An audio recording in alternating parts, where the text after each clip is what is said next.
Mm-hmm. West Virginia Coal Wars, 1912 to 1921, also known as the Mine Wars. It arose out of a dispute between coal companies and miners down in southern West Virginia, a place that was near and dear to me, and I lived down there for close to 3 years. One of the coolest classes I ever had went over this, and interesting enough, guys, the reason you don't know about it is that it was never allowed to be in textbooks if the state of West Virginia was going to pay for them. That is not a theory.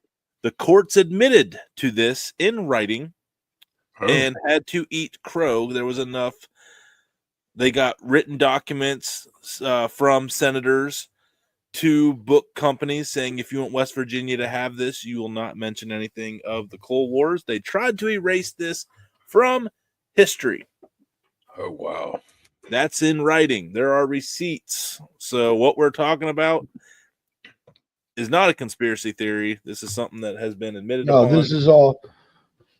Look, what we're going to go the over dark side of the American coal mining industry. Yeah, what we're going to go over is facts of either stories that I was told along the way, things I was taught at my liberal arts college, and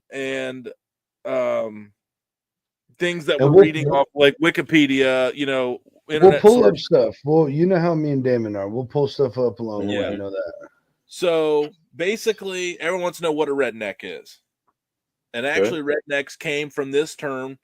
They became popular because it was like their uniform. You know, American soldiers wore American uniforms. Rednecks wore a red handkerchief tied around their neck to let others know that, hey, they'd see the red, safe. And so that's where the term redneck comes from.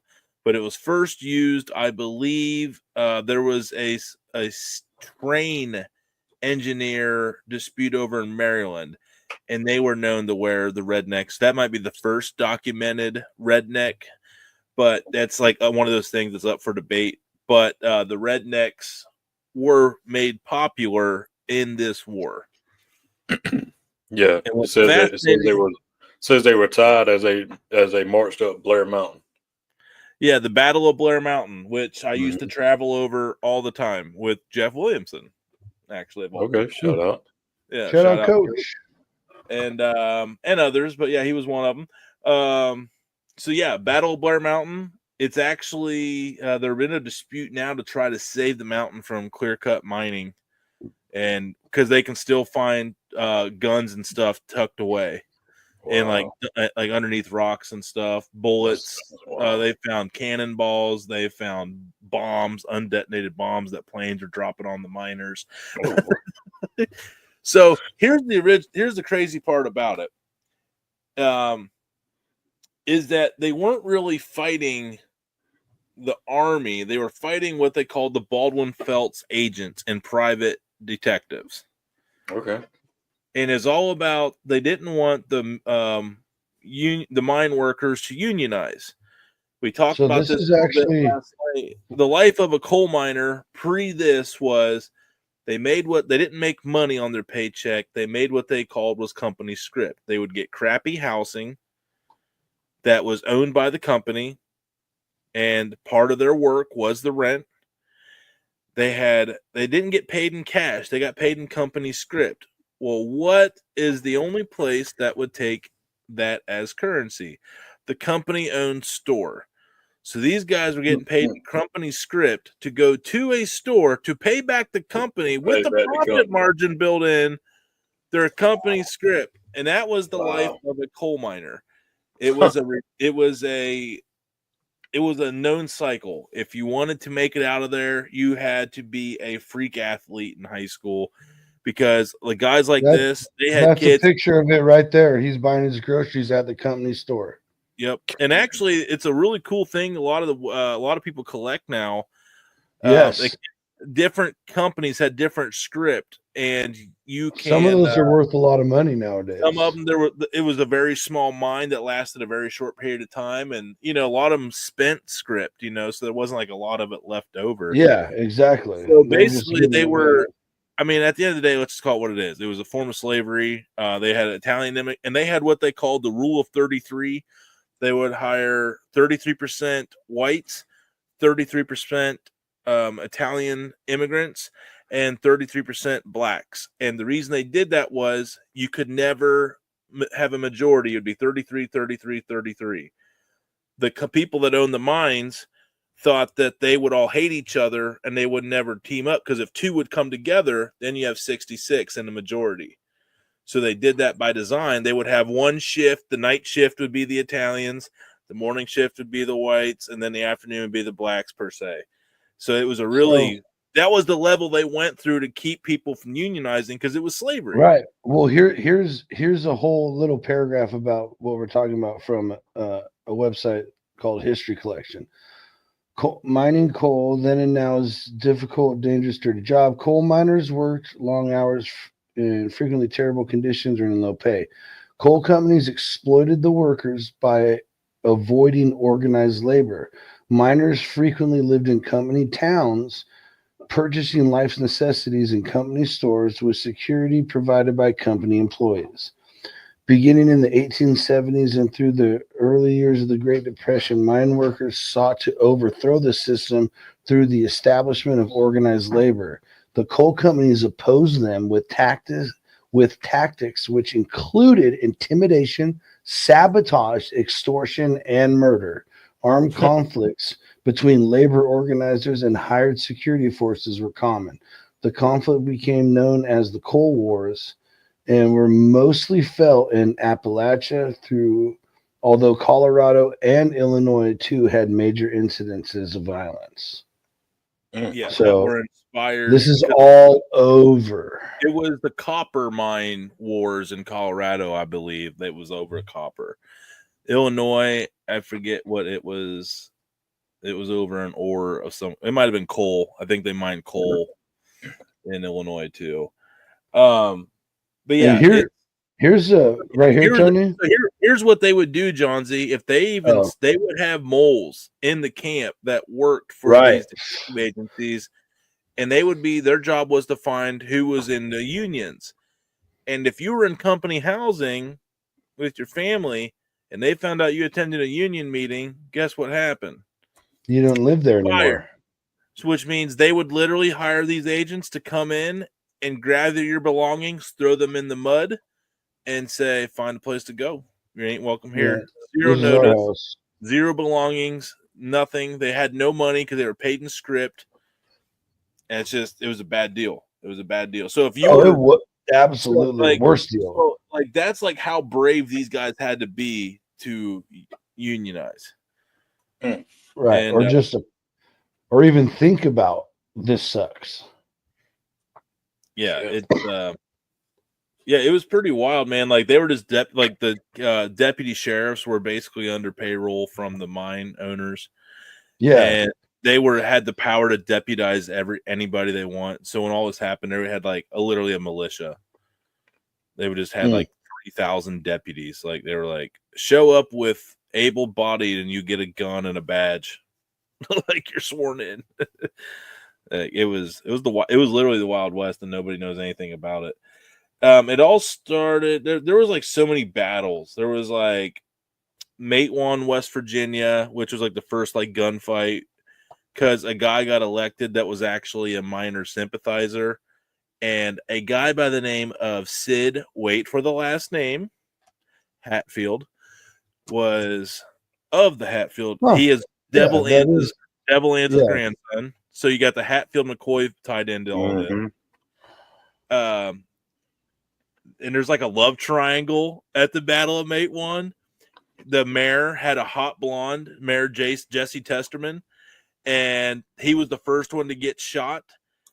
There was a theory that a lot of them say Baldwin Felt's guys fired first, but a lot of them said Sid Hatfield shot the mayor first, because 3 days after he was dead, he married Mayor Testerman's wife, married a widow, within a week or two after that. Oh, wow. And an old timer once told me at the car lot, he goes, my dad was, and he was 70 years old man. He goes, my dad was there at Matewan that day, because he was in the union. He was trying, and he goes, and I'm telling you right now, my dad always swore he was right there watching it. He goes, Sid Hatfield shot the mayor, and that was rolling on his own blood, rolling on his own kind. So that's how wild and how many layers go on to this story, because it was the first, but they still killed like Sid Hatfield then helped kill like 7 of the Baldwin Felt guys that day. So he like killed the mayor, then went and killed a bunch of other people. That he was labeled a hero. The mayor was a hero. Yeah.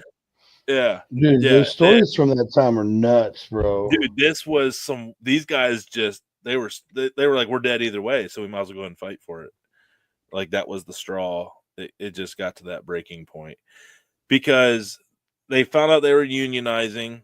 They were throwing these people out of houses, out into and then they made these little camps, but there were so many railroads down there because of the coal.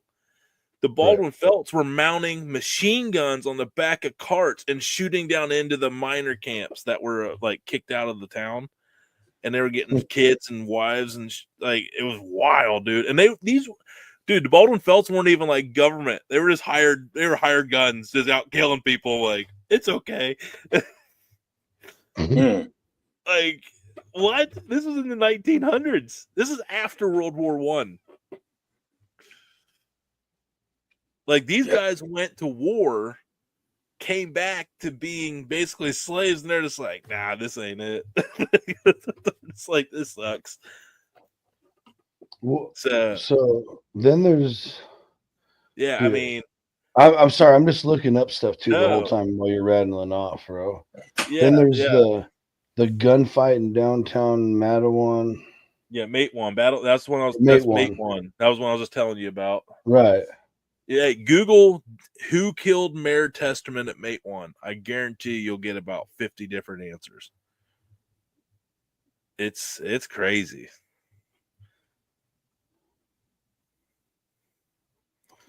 You guys are like, I've never seen you guys so quiet on a subject. Yeah, no, I'm not like Jonesy, so I'm doing the same thing. And the article I was reading, I was getting to that point that you was just right there, and this is coming from off the Smithsonian. It says according to one. Did you know that? Story. Did you know that Sid Hatfield was the police chief? He was of the town, and that was the first. The miners, the police chief capped the mayor. The sheriff capped the mayor to steal his wife, and then killed 7 agents along the way. He just had a hell of a day. Yes. Yeah. Yes, dude. If it's one thing you don't mess with Southern West Virginians, it's them getting a girl they want, because it's like blood in the water, bro. It's crazy. Ooh. Like I said, coal miners live for the next day. There might not be there might not be a next day in that business, so they always just no doubt they left nothing on the table, man. And I'm not saying they're all. I'm not saying it's a bad thing, but yeah. The other, I'm just saying, like, I'm not saying it's always like sex, drugs, and rock and roll. No, like, I wasn't laughing at the whole story topic. It was just the whole roll of toilet paper just come out. Now I'm questioning: is Johnsy like sitting behind a computer? Is he on the toilet? I mean, no, I spilled a little bit. Wouldn't that be funny? And I don't have a paper towel or anything, so that's the only thing I'm sorry, man. Dude, get off me. I'm doing my best over here. So there's another interesting character in all this, and it's Mother Jones, Mary Harris Jones. They called her Mother Jones. Mm-hmm.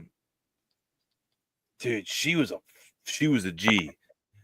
She was basically, she lost her husband and all of her sons to like TB or polio or something. And she basically was just like this widow that just dedicated her life to helping the miners.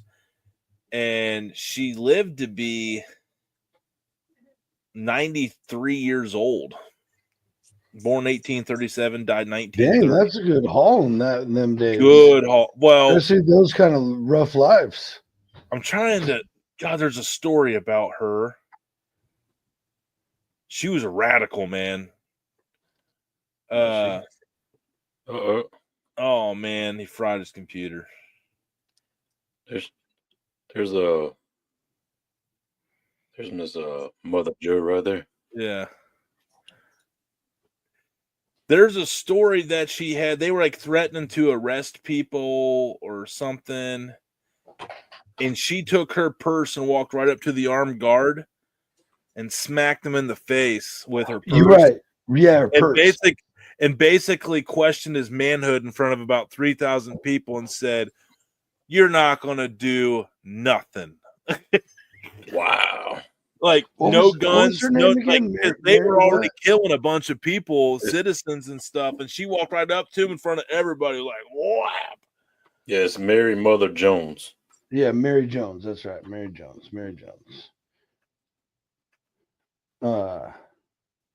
Dude, bro. So I knew a little bit, like, because I had watched a bunch of documentaries about the area of Appalachia, and because you come across it when you are a nerd like me about the outdoors and you look up the Appalachian Trail and all that stuff and the areas that it covers, and then it leads to other stuff. And then I'm super into history. I love documentaries, and of course that everybody knows the story of the Hatfields and McCoys, which leads to a bunch of that, or it's intertwined with a bunch of that. Dude, that's another one too. And but all started over a damn pig. Yeah. Dude, this is some and that's not true, by the way. That's just what they said. That's not. No, that's just it's not. Everyone forgets they already hated each other for 10 years before that and wanted to kill everybody. And actually, it stemmed from Civil War, and they got that right on Hatfield McCoy, the movie.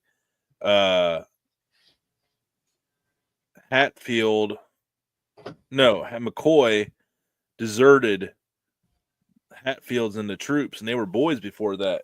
And he basically deserted mid-war, and Sid and Devil Ann's Hatfield wrote it out, and then he was always pretty pissed about that. Dude, did you know about the Latimer massacre?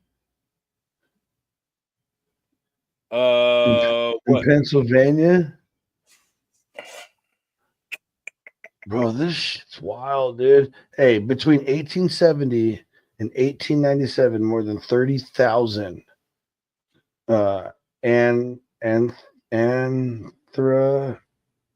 anthracite coal miners in northeastern Pennsylvania were killed in mines where they worked. This abysmal safety record stood alongside already low wages. Dude, that's insane. But check this out. So 3,000 striking miners shut down 4 mines. And on September 10th, a group of striking miners numbered about 400 marched to support a newly formed Western Mine UMW Union.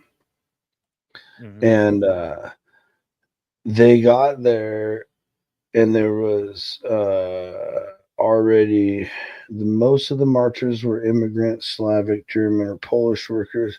As they marched, sheriff's deputies kept their colleagues in Latimer informed of their progress. When the miners arrived in Latimer, they found over 150 well-armed deputies waiting for them, and they didn't disperse. Ended in 19 miners dead and up to 49 wounded. Yeah, that's shit.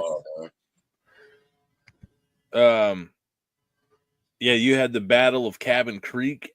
Yeah, okay. And Cabin Creek is home of one Jerry West, the NBA logo. Dude, this is insane, bro. And that's when actually Mother Jones got involved.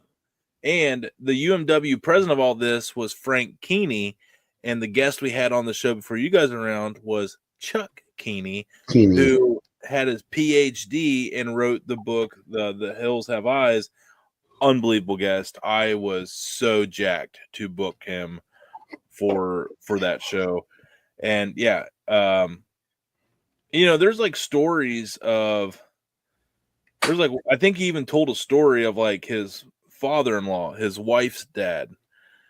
And when he was like older, and the dad was an old timer whenever he doing the story, but he rolled out his gun that was in his red handkerchief. He goes, "Here," he goes, "I want to show you this. This one day, this will be yours."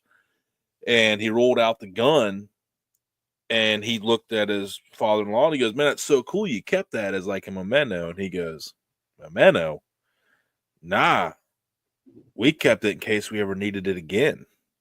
Yeah. Yeah, and it was dead serious. Like, no, this isn't a memento, dude. Like, I'm ready to go right now. Like, right.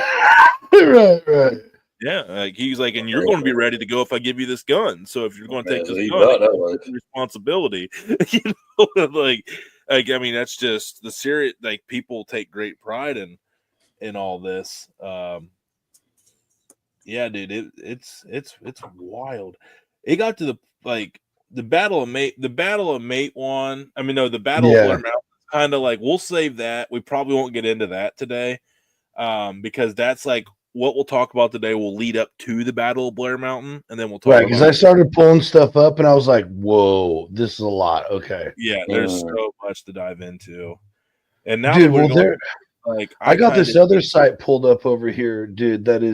It's literally painting a picture of this kind of stuff happening all over, like anywhere there was mining.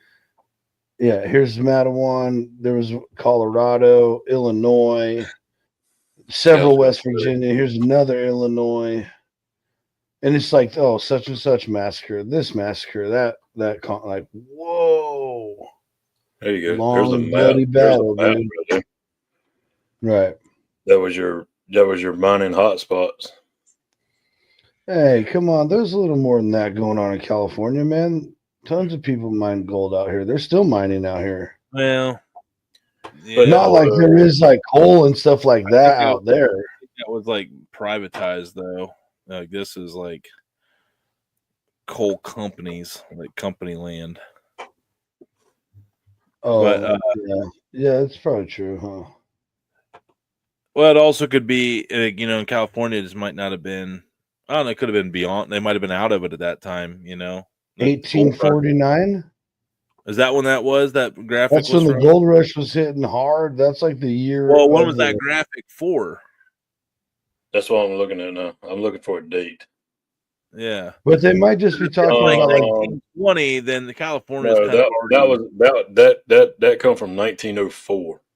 Yeah, I think you guys are out of the gold rush by 1904. I mean, people were. Yeah, that's just coal mining, period.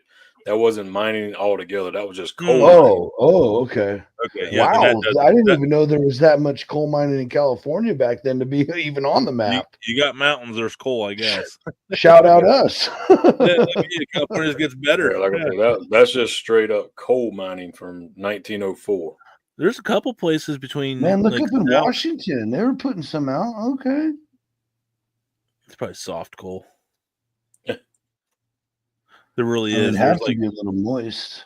No, well, soft coal is like, I remember learning about this. Like, when they would do their mine, they would have to test the quality of the coal, and they said if it was soft coal, it means it would burn up real quick, and it had no value, so it wasn't worth the time extracting, unless the prices were really, really, really good.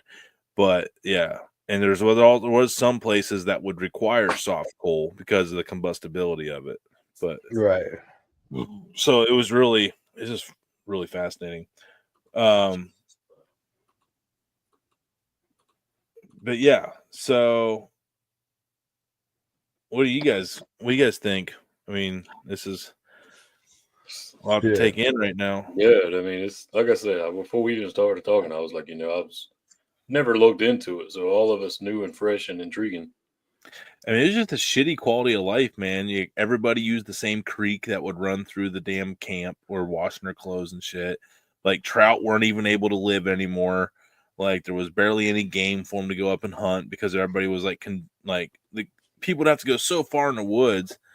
And then there was like trappers and shit up there, and then you didn't want to piss them off. Like they'd kill you, for being on their land hunting. You know what I mean? So yeah. Well, it's like I remember I volunteered for a little bit, and Kim worked at this American Cancer Society Discovery Shop for a while, and they'd play like this old soundtrack of like early music, and there was that one, oh my soul to the company store, and I would listen to those lyrics all the time. And everybody in the shop like singing it, and then it would go on to. There was like a couple of those kind of vibe songs. I'm like, dude, these guys literally have no idea. Like it wasn't like a nice song like some guy put out on the radio back then. That was like a dude trying to tell you like what the fuck's going on. Yeah, this is. He was telling the story for sure. It's wild. Yeah, there's so much. There's so much to wrap your head around. Well, it's just crazy that like you think about like all the laws and stuff, and you're like, how like who made up all these rules? Well, there was a time they didn't have them. Well, and that's literally what this and like. You had to live like that the guy showed the picture of.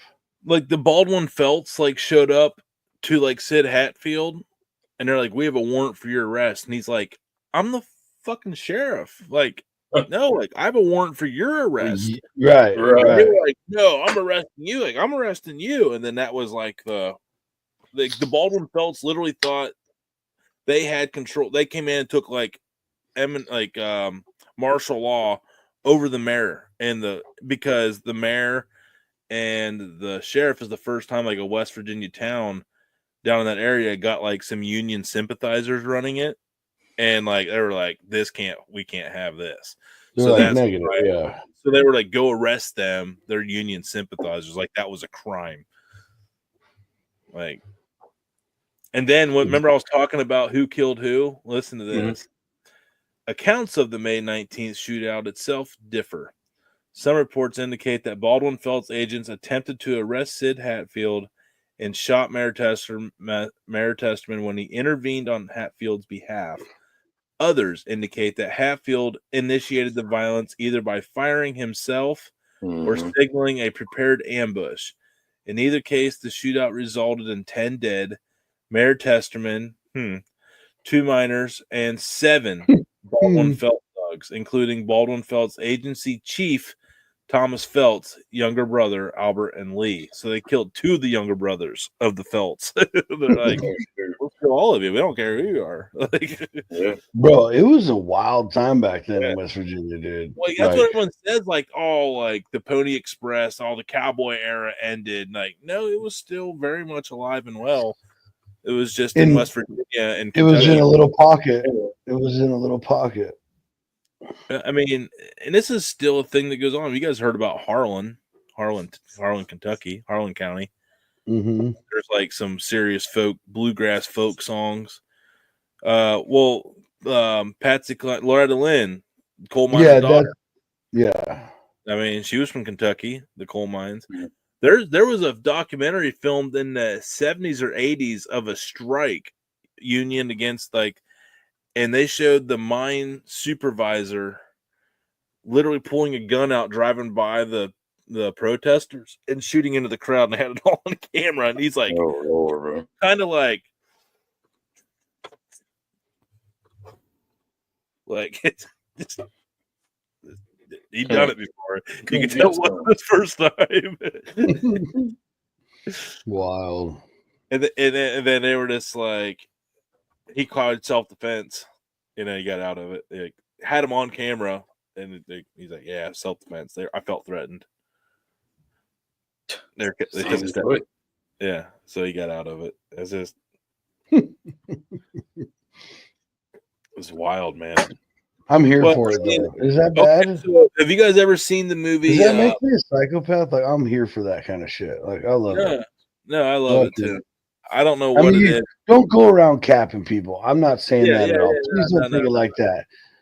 But like the Wild West, where like you came on someone's property and you weren't supposed to be there, and you caused an issue, get Like, the F I'm out not. or get shot. Like When I lived down there, I was very much in bachelor stage, and I like to go to the bars, but I learned very much quick.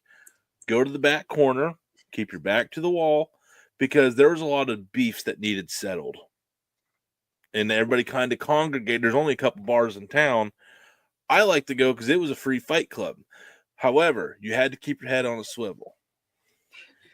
But yeah, but you learned real quick. This is not an effort. This is an effort on find out community. You don't run your mouth. You don't talk shit about nobody. You don't look at anybody's girl. You don't try to talk to no one's girl, because there's consequences. and it was just, but it was kind of like a breath of fresh air, man. It was just, everything was so bluntly honest. Like, you knew where you stood with everybody all the time. I mean, obviously, and there was a lot more nice ones than rough ones. I'm just saying, when they got under that, right. but it was like last call, and everyone been going at it for 4 or 5 hours, and it was the end of a long 90-hour work week at the mines. Like, yeah, it got wild, and you go outside, and there was just fights everywhere. Mayhem. You would get pushed in the middle. I'm like, no, like, run. They're like you. You're like, oh, no, please. It's like Hunger Games. Like, we nominate you. I'm like, hell, you do. Not today. I will not be fucking tribute. Yeah, I will not tribute to this. I will not contribute or attribute to this or any of the tributes.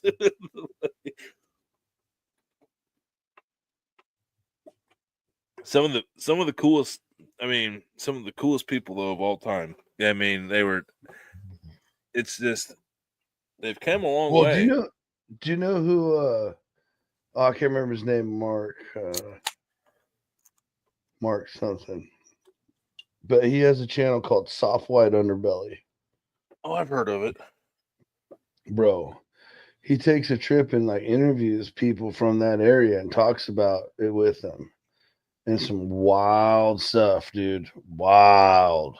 Here, the old timers, they sitting there with you. They would just tell you like whatever you wanted to know. And I asked questions. You guys know me. I ask a lot of questions. If you're wanting to share, I want to learn. Like, I mean, and just like they're all happy to brag about the wild shit they did. You know, it was like, and it was wild, man. Like, people are just different. Like, they're just, their version of pushing the envelope was like, yeah, that's like a pipe dream. I would never even think about that. And they was like, yeah. And then on Saturday, I was like, Jesus.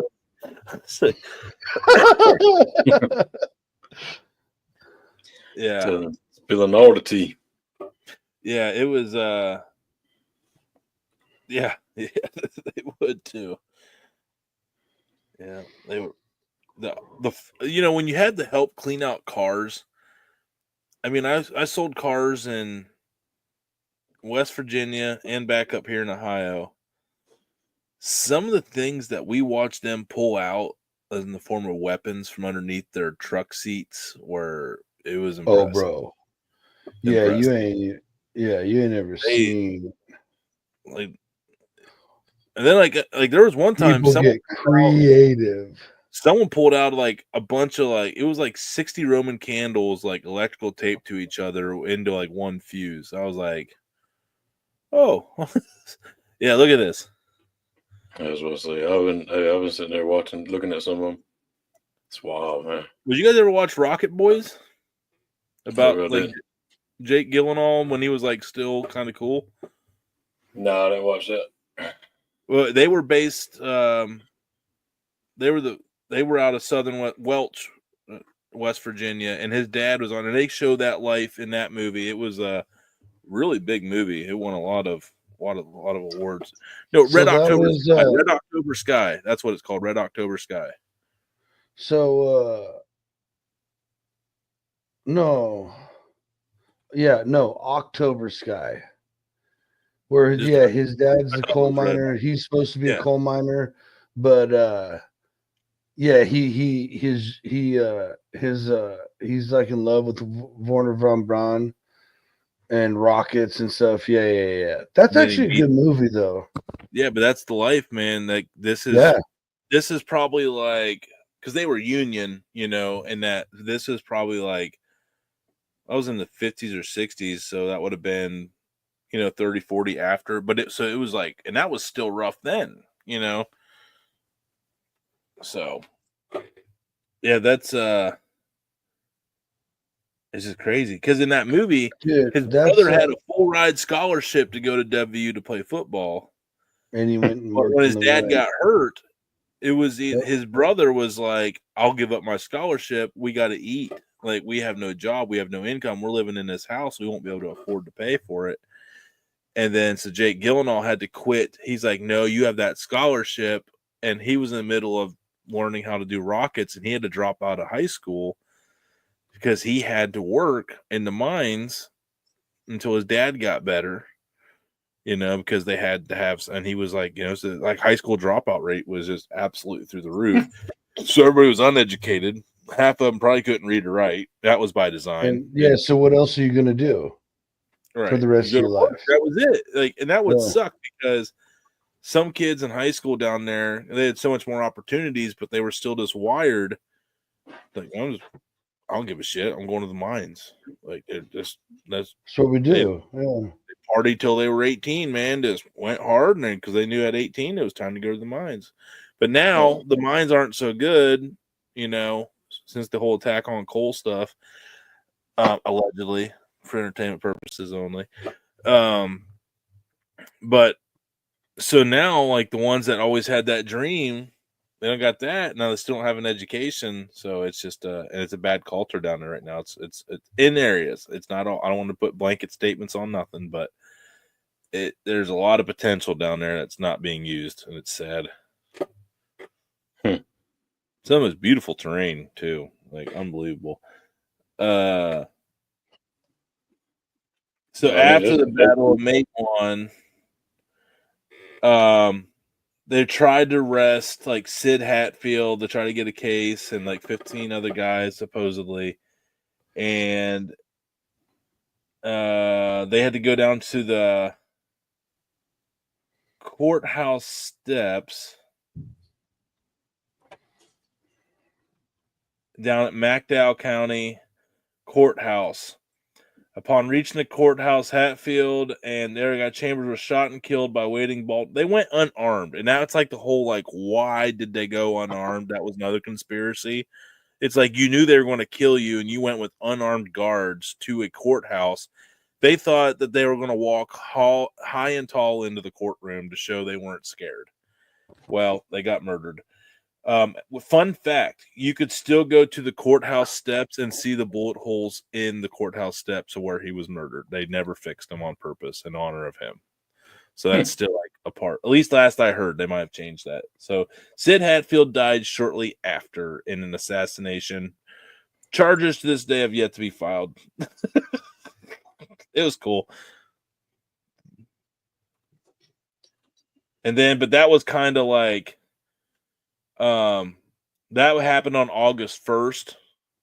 Yeah, so and then Blair Mountain deputy. And then Blair Mountain happened on August 20th. So that was like So in response to his assassination, and that was an army of 10,000 miners.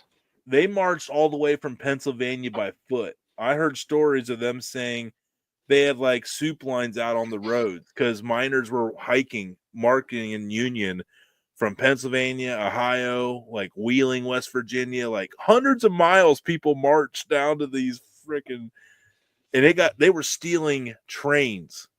They took over trains, like they were running train lines. Yes, dude, they were hiking trains. Yes. That's why the Blair Mountain was so wild, because they successfully had 2 train lines, and that's when they were like, oh shit, we need to get the army involved. Yeah, they brought in that there was a picture I had pulled up. Right, I got it right here, I believe.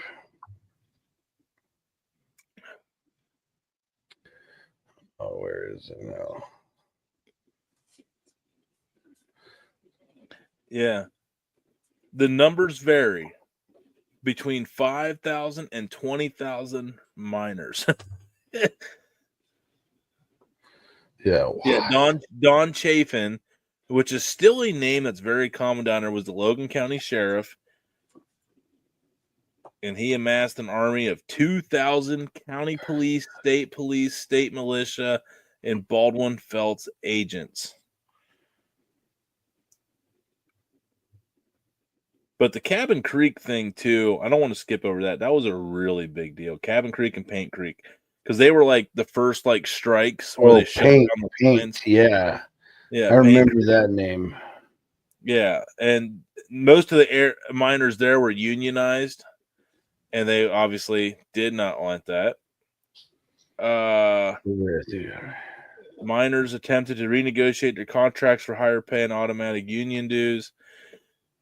In response, a number of Paint Creek mines withdrew their recognition of UMW. And then, as well as 7,500 miners from the previously non-union, went on strike. The UMW set up tent camps for miners and their families who had often been evicted without warning. Talk about that. Frank Hayes and well-known labor Mother Jones even visited the state to pledge their support. Yeah, I'm trying to read it. 300 agents from Baldwin Felts hired strike breakers, armed guards to suppress the strike, including 300 agents from Baldwin Felts Detective Agency. Again. Oh, not them guys again.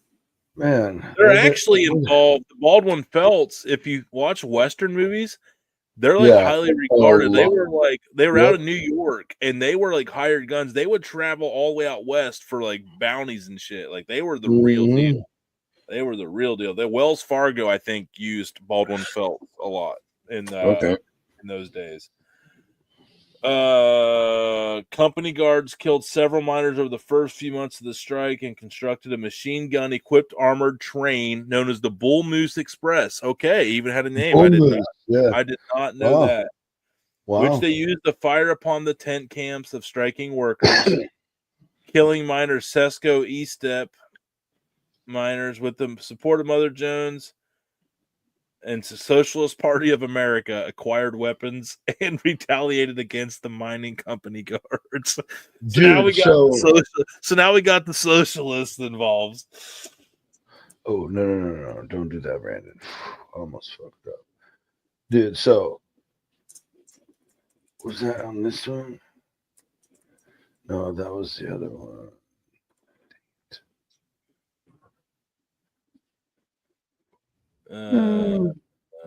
Dude, oh man, I lost it right now.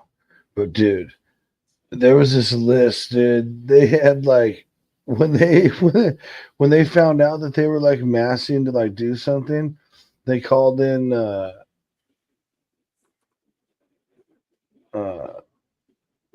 someone, and they confiscated like 1,200 freaking automatic rifle, like all kinds of weapons, like 250,000 rounds of ammunition. Like they were ready that they found all. Yeah, exactly. Right now you're talking about you know why they're called hillbillies? Because they know them hills. Get out of here, dude. Yeah, there were stashes, dude. They had rotten logs that they knew they would lift up, and there would just be like 30 guns underneath it. Right. And it's like, yeah. So now we got the socialists involved. So basically, that's when the governor did not know the Socialist Party of America was on the bingo card for the night. Did not know. And like we're actually like, yeah, socialist. Good job. You know. I dialed that back a little bit. Well, in that context, we were. Ladies and gentlemen, I would like to take this time to remind everybody that everybody's statements on here are their own. The thoughts and verbiage do not reflect the Dude Network as a whole. This is for entertainment purposes only. And again, folks, remember, we're just here to have a good time. Do your own research. Do your own research as well. And, so yeah, that got a little wild. And up next would be the Battle of Blair Mountain, but we're not going to talk about it. That's next Saturday, part 2. Dude. And I promise everybody, I was not expecting to get into this tonight. I was not overly prepared. This was just off top of the dome. I will have some other juicy nuggies for next week. There you go. Because now I'm excited because I get to. I'm gushing. I'm obviously gushing on this one. So, all right, everybody, be a friend, tell a friend. Right here. Yeah. All right, everybody, we love you. Appreciate y'all.